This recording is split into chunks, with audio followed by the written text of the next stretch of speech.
नमस्कार। मैं यह वीडियो इस उद्देश्य से बना रहा हूँ कि आजकल परिस्थितियों में साइबर क्राइम के अपराध दिन पर दिन बढ़ रहे हैं और जाने अनजाने तमाम लोग साइबर क्राइम अपराधियों के शिकार हो रहे हैं। इसी क्रम में कल मेरी बेटी, जो कि हैदराबाद में एक मल्टीनेशनल कंपनी में सीनियर सॉफ्टवेयर इंजीनियर के पद पर कार्यरत है, उसके पास एक 4:30 बजे शाम के समय एक कॉल आती है। उस कॉलर का नंबर 8142902966 और कॉलर बताता है कि मैं आयुष गुप्ता बोल रहा हूँ और मैं फेडएक्स की कुरियर कंपनी से बोल रहा हूँ, और क्या आपने कोई कुरियर बुक किया है। मेरी बेटी के द्वारा इनकार करने पर उसने बताया कि आपका कुरियर जो है आपके नाम से मुंबई से थाईलैंड भेजा जा रहा था, जिसे कि क्राइम ब्रांच ने ट्रैक किया है और क्राइम ब्रांच ने उसमें कुछ नारकोटिक्स, कुछ पासपोर्ट और कुछ अवांछनीय चीज़ें प्राप्त की हैं, जिसके संबंध में वो आपसे बात करना चाहते हैं। और कॉलर ने किसी अधिकारी को इसे कहकर कॉल ट्रांसफ़र कर दी। तत्पश्चात उस कॉलर के बाद दूसरा व्यक्ति जो है उस लाइन पर आ गया और उसने मेरी बेटी से कहा कि आपके इस नंबर पर जो है तमाम जानकारियां प्राप्त हुई हैं कि आपके द्वारा जो है भेजा जा रहा था एक पार्सल, और जो कि ट्रैक हुआ है और उसमें काफ़ी ऐसी चीज़ें प्राप्त हुई हैं जो कि नियमावली के अगेंस्ट हैं और आपके इस विरुद्ध कार्रवाई सुनिश्चित की जा रही है। उसने बताया कि आपका जो पार्सल है वो मुंबई के फ्रेंड यूनियन सोसाइटी, पीडी मेलो रोड, मुंबई से थाईलैंड कसिका लामा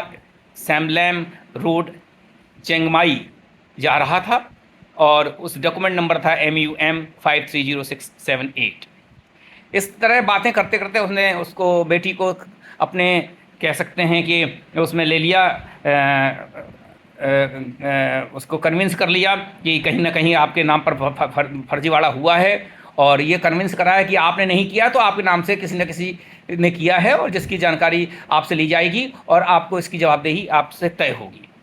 इसी क्रम में समय बीतता गया, वो बातें करता गया। उसने उसके फिर एक ऐप डाउनलोड कराया, ऐप डाउनलोड कर वीडियो कॉलिंग पर ले लिया और उसके बाद कहा कि आपको किसी से बात नहीं करनी होगी, और तमाम तरह की बातें करते करते करते वो काफ़ी समय तक उन्हें एंगेज करता रहा। बेटी समझ रही थी कहीं कुछ गड़बड़ तो नहीं हो रहा है, क्योंकि मैं विगत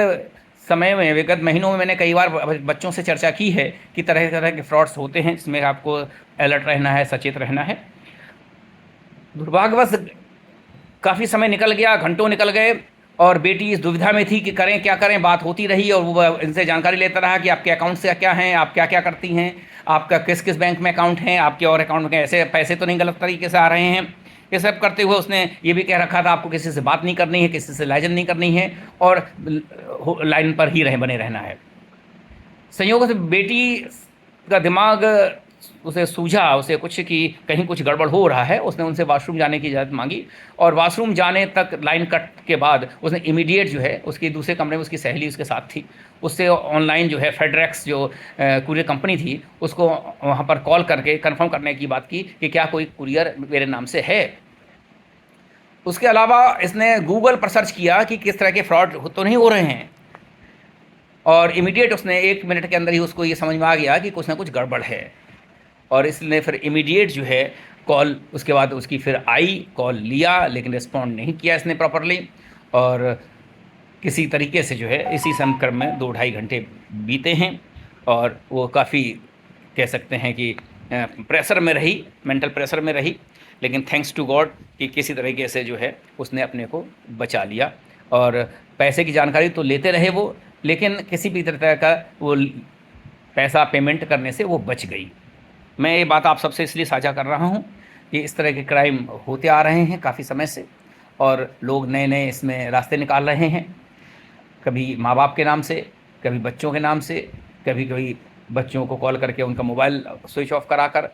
तो इस तरह के साइबर क्राइम से बचें और अपने परिवार के लोगों को, अपने बच्चों को लोगों को या अपने और भी बेटे बेटियों को सचेत करें कि इस तरह के साइबर क्राइम के वाले अपराधियों से उलझने से पहले पूरी तरीके से कन्विंस हो लें कि ये पूरी तरीके से अपराध है, जो कि उसमें वो चाहते हैं कि किस तरह पैसे की उगाही कर सकें। और बचने का सबसे तरीका यही है कि आपने अगर कुछ नहीं भी किया है, कुछ नहीं किया है, तो ऐसा कुछ नहीं है कि आपको 24 घंटे, 48 घंटे या 32 घंटे और 72 घंटे का जो वो समय देकर कहते हैं कि नहीं आपके खिलाफ कार्रवाई होगी और आपको सज़ा हो सकती है और ये हो सकता है, आपको पेमेंट करना है। तो इन सब से बचें। मैं ये बात आप सबसे इसलिए साझा कर रहा हूँ कि आपको जनहित में ये आपके काम आए, आपके परिवार के काम आए। धन्यवाद।